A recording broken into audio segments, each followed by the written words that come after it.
नमस्कार, मी Vishwajit. News अनकटच्या sports अपडेटमध्ये आपलं स्वागत. जाणून घेऊयात क्रीडा विश्वातील काही महत्त्वाच्या घडामोडी. IPL 2025चा 61वा सामना आज लखनौ सुपर जायंट्स आणि सनरायझर्स हैदराबाद यांच्यात खेळला जाणार आहे. लखनौचा संघ पॉईंट टेबलमध्ये 7व्या स्थानावर आहे, तर हैदराबादचा संघ 8व्या स्थानावर आहे. हैदराबादचा संघ याआधीच प्लेऑफच्या शर्यतीतून बाहेर पडला आहे, त्यामुळे आता प्लेऑफच्या शर्यतीत टिकून राहण्यासाठी लखनौच्या संघासाठी हा सामना महत्त्वाचा असणार आहे.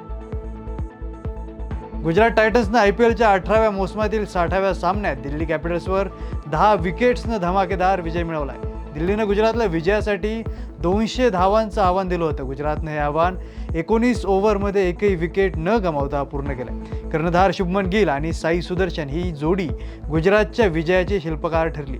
गुजरातच्या या विजयासह रॉयल चॅलेंजर्स बंगळुरू आणि पंजाब किंग्सनं प्लेऑफमध्ये प्रवेश केला. पंजाब किंग्सनं राजस्थान रॉयल्सवर काल झालेल्या सामन्यात 10 धावांनी मात केली.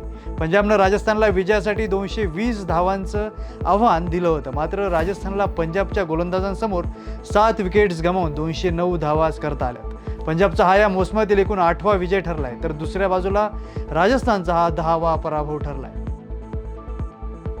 पहलगाममधील दहशतवादी हल्ल्याचा संबंध पाकिस्तानशी जोडल्यानंतर भारत आणि पाकिस्तानमधील संबंध आणखी बिघडले. दरम्यान BCCIने एक मोठा निर्णय घेतलाय. आशियाई क्रिकेट परिषदेच्या सर्व कार्यक्रमांपासून लांब राहण्याचा निर्णय BCCIने घेतलाय.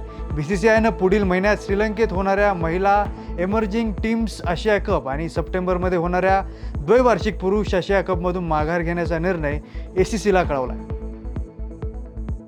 IPLच्या 18व्या मोसमात प्लेऑफसाठी जोरदार चुरस असताना सनरायझर्स हैदराबादचा स्फोटक सलामीवीर ट्रेव्हिस हेड याला कोरोनाची लागण झाली. त्यामुळे हेड भारतात येऊ शकला नाहीये. त्यामुळे हेडला पुढील सामन्याला मुकावं लागणार आहे. याबाबतची माहिती सनरायझर्स हैदराबादचा हेड कोच डॅनियल व्हिटोरी यानं दिली. KL राहुलनं IPL 2025 मध्ये गुजरात टायटन्स विरुद्ध खेळताना आपलं 5वं IPL शतक झळकावले. या शतकासह राहुलनं एक अनोखा विक्रमही आपल्या नावावर केलाय. या सामन्यात 33 धावा पूर्ण करताच KL राहुलनं T20 क्रिकेटमध्ये 8000 धावा पूर्ण करण्याचा पल्ला गाठलाय. यासह तो T20 क्रिकेटमध्ये सर्वात जलद 8000 धावा करणारा भारतीय फलंदाज ठरलाय. या यादीत भारताचा स्टार फलंदाज विराट कोहली अव्वल स्थानावर होता, मात्र आता KL राहुलनं विराटला मागे सोडत अव्वल स्थान गाठलंय. खेलो इंडिया उपक्रमाची व्याप्ती वाढवण्यासाठी आणि तळागाळातील खेळांना चालना देण्यासाठी खेलो इंडिया योजनेअंतर्गत नव्या स्पर्धांचा समावेश करण्यात आला आहे. याबाबतची घोषणा क्रीडा मंत्री मनसुख मांडविया यांनी केली आहे. क्रीडा मंत्री मांडविया यांच्या वतीनं खेलो इंडियाचे वार्षिक वेळापत्रक सादर करण्यात आले. या नव्या कार्यक्रमांतर्गत खेलो इंडिया स्पर्धा आणि अन्य स्पर्धांच्या मालिका घेण्यात येणार आहेत. यामध्ये बहुतेक ईशान्येकडील खेळांचा समावेश करण्यात आला आहे.